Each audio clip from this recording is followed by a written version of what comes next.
நம சிவாய.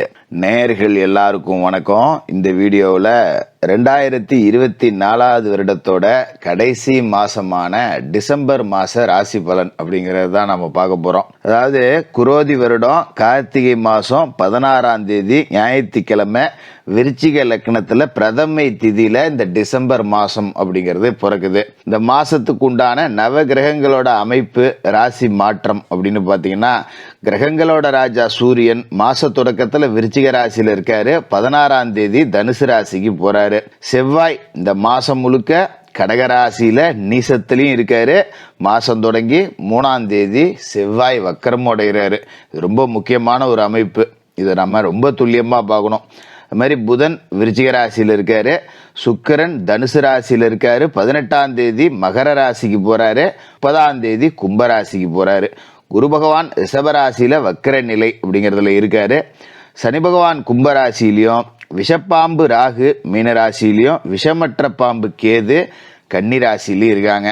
இதான் இந்த மாசத்துக்கு உண்டான கிரக அமைப்புகள் அப்படிங்கிறது. இல்லை முக்கியமான விஷயம் அப்படின்னு பார்த்தீங்கன்னா, கடகராசியில வக்கரத்திலையும் நீசத்திலையும் இருக்கிற செவ்வாய் கும்பத்தில் இருக்கிற சனியை பார்க்குறார். இந்த பார்வையால என்னென்ன நன்மைகள் யாராருக்கு கிடைக்க போகுது, யார் யாரெல்லாம் கொஞ்சம் கவனமா இருக்கணும் அப்படிங்கிறத துல்லியமா பார்த்துருவோம். நேயர்களே, உங்களுக்கு இந்த டிசம்பர் மாசம் எப்படி இருக்கு அப்படின்னு பார்த்தீங்கன்னா, மாச தொடக்கத்துல இந்த ராசி அதிபதி அப்படிங்கிறவர் தனுசு ராசியில இருக்க ராசிக்கு 3ஆவது வீட்டில் வெறும் 3 நாளைக்கு மட்டும்தான் அவர் அங்கே இருப்பார். அப்படிங்கிறதால 3ஆம் தேதி அவர் மகர ராசிக்கு பயிற்சி ஆகி போடுறாரு. அப்போ ராசி அதிபதி சுகஸ்தானத்துக்கு போகிறார் அப்படிங்கிற மாதிரி தான் நம்ம எடுத்துக்கணும். ராசி அதிபதியும் அவர் தான், அஷ்டமாதிபதியும் அவர் தான். அப்படிங்கிறப்ப அவர் மகரத்துக்கு போகிறார் அப்படிங்கிற காலகட்டங்கிறது தான் இடம்பூமி வாங்கக்கூடிய ஒரு காலகட்டம். சொன்னால் நம்ம ரொம்ப கஷ்டமாக இருக்கும். எங்கே ஜோசியரை நான் இடம் வாங்குறது, பூமி வாங்குறது, மண் வாங்குறது, மனம் வாங்குறது, நானே ஏகப்பட்ட கஷ்டத்தில் இருக்கேன், கடனில் இருக்கேன், இப்போ போய் எங்கே இடம் வாங்கிறது அப்படிங்கிற மாதிரி தான் உங்களுக்கு யோசனை அப்படிங்கிறது வரும். ஆனால் நேரம் அப்படிங்கிறதெல்லாம் வந்துருச்சுன்னா நாம் தடுத்தாலும் நிற்காது, யார் தடுத்தாலும் நிற்காது. இப்போ ஒரு பூமி யோகம் அப்படிங்கிறது இருக்குது. அப்படிங்கும்போது ஒரு மனக்கட்டு வாங்கி போடுறதுக்கு வாய்ப்பு இருக்குது. இப்போ ரொம்ப காலமாக சொந்த வீடு கட்டி குடி போகணும் அப்படின்னு இருக்கிறவங்க ஒரு மனம் வாங்கிறதுக்கான முயற்சிகளில் ஈடுபடலாம். நிச்சயமாக அதுக்கான வாய்ப்பு அப்படிங்கிறது இருக்குது. அதேமாரி உத்தியோகத்தில் மேலதிகாரிகள் கேட்ட சலுகைகளை கொடுப்பாங்க. நம்ம அலுவலகத்தில் போய் இப்போ ஒரு அட்வான்ஸ் வாங்கணும், ஒரு லோன் ஒன்று போடுறோம், இடம் ஒன்று வாங்கணும் அப்படின்னு நாம் முயற்சி செஞ்சோன்னா மேல்மட்டத்தில் உள்ள அதிகாரிகள் உடனடியாக அதுக்குண்டான வேலைப்பாடுகளை நமக்கு செஞ்சு கொடுப்பாங்க. அப்போ இந்த மாதத்தை நீங்கள் இடம் வாங்கிறதுக்கு பயன்படுத்திக்கலாம். உண்மையிலே ஒரு நல்ல மாதமாக தான் இருக்குது. அதுமாரி பார்த்திங்கன்னா குடும்ப பிரச்சனைகள் அப்படிங்கிறதுலாம் நல்ல முடிவுக்கு வரும். பூமி யோகம் இருக்குது அப்படிங்கிறப்ப குடும்ப பிரச்சனைகள் நல்ல முடிவுக்கு வருது அப்படின்னா, ஒரு பூர்வீக சொத்தை விற்றுவிட்டு, இல்லை பூர்வீக சொத்தை ஏதாவது ஒரு லீஸு கூட்டுட்டு அதன் மூலியமாக 10 ரூபா காசு பணத்தை வர வச்சு அதன் மூலியமாக ஒரு மனக்கட்டு வாங்கி போடக்கூடிய வாய்ப்பு. இல்லை பூர்வீக சொத்து எங்கள் சொந்த ஊரில் கிடக்கு, கிராமத்தில் கிடக்கு, நமக்கு இனிமேல் அங்கே ஒன்றும் வேலை இல்லை, நம்ம இப்படி டவுனை பக்கம் குடி வந்துட்டோம், நமக்கு வேலை, குடும்பம், பிள்ளைகளோட படிப்பு இனிமேல் எல்லாமே நமக்கு இங்கே தான் அப்படிங்கிறப்ப அது வேண்டாம் அப்படிங்கிற மனநிலையில் இருக்கிறவங்க சரி அதை விற்றுவிட்டு ஏதோ இருக்கிற ஊர்லேயே ஒரு இடங்கடம் வாங்குவோம், அது மாதிரியான மனநிலை அப்படிங்கிறதெல்லாம் வரும். இதுக்கு குடும்ப உறுப்பினர்கள் ஆதரவாக இருப்பாங்க. சகோதரர்களாக இருக்கலாம், பங்காளிகளாக இருக்கலாம். சரி வாப்பா, நீ தான் ஊர் உள்ள வரல, ஏதோ இருக்கிற பாகத்தை பிரிச்சுக்கிட்டு உன் பொழப்ப நீ பாரு அப்படிங்கிற மாதிரி அவங்களே நமக்கு இப்போ நல்லபடியாக முடிச்சும் கொடுப்பாங்க.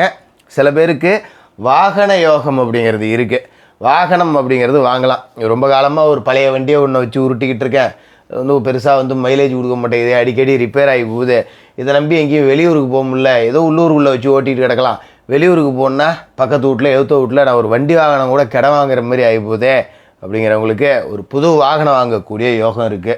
அவங்க பொருளாதார சூழலுக்கு தக்கன ஒரு நடந்து போகிறவங்க சைக்கிள் வாங்கலாம், சைக்கிளில் போகிறவங்க பைக் வாங்கலாம், பைக்கில் போகிறவங்க கார் வாங்கலாம். அதுக்காக வாகனம் யோகம் இருக்குன்னா நான் எடுத்தோடனே பென்ஸ் கார் வாங்க முடியுமா ஜோசியரை அப்படின்னு கேட்டிங்கன்னா அது சரியில்லை. அதாவது அவங்கவுங்க வசதிக்கு தக்கன அடுத்த கட்ட வாகன முன்னேற்றம் அப்படிங்கிறது நிச்சயமாக இருக்குது. இதை பயன்படுத்திக்கலாம். அதுமாதிரி இந்த மாதத்தில் பார்த்திங்கன்னா உங்களோட ராசியை பொறுத்த வரைக்கும் குரு பகவான் ரிஷபராசியில் வக்கரம் அப்படிங்கிறத அடைஞ்சிருக்காரு. ராசிக்கு 3க்கும் 6க்கும் அதிபதியான குரு 8ஆவது வீட்டுக்கு போகிறார். அப்படிங்கும்போது வழக்குகள் சாதகமாக முடியக்கூடிய வாய்ப்பு. ஏன்னா மறைவு ஸ்தானத்துக்கு தான் அதிபதி குரு, அவர் அஷ்டமத்தில் இருக்கார். அப்படிங்கிறது நீங்கள் பெருசாக பயப்படலாம் வேண்டியதில்லை. வாய்தாக்கள் முடியும். கோர்ட்டாக அலைஞ்சிக்கிட்டு கிடந்தேன், செய்யாத தப்புக்கு ஒரு பொய் கேஸில் என்னையும் சேர்த்து இழுத்து விட்டானோ, இது தேவையில்லாத வேலை, நிம்மதியாக ஒரு வெளியூருக்கு கூட போக முடியல, அன்னைக்குன்னு பார்த்து கோர்ட்டுக்கு ஓடியான்றாங்க, இப்படின்னு அலகழிக்கப்பட்டுக்கிட்டு இருந்தவங்களாம் இப்போ அந்த வழக்கிலேருந்து மீண்டு வரக்கூடிய வாய்ப்பு அப்படிங்கிறது இருக்குது. அதோட சில பேர் சொந்த தொழில் பண்ணலாமான்னு சிந்திக்க தொடங்குவீங்க.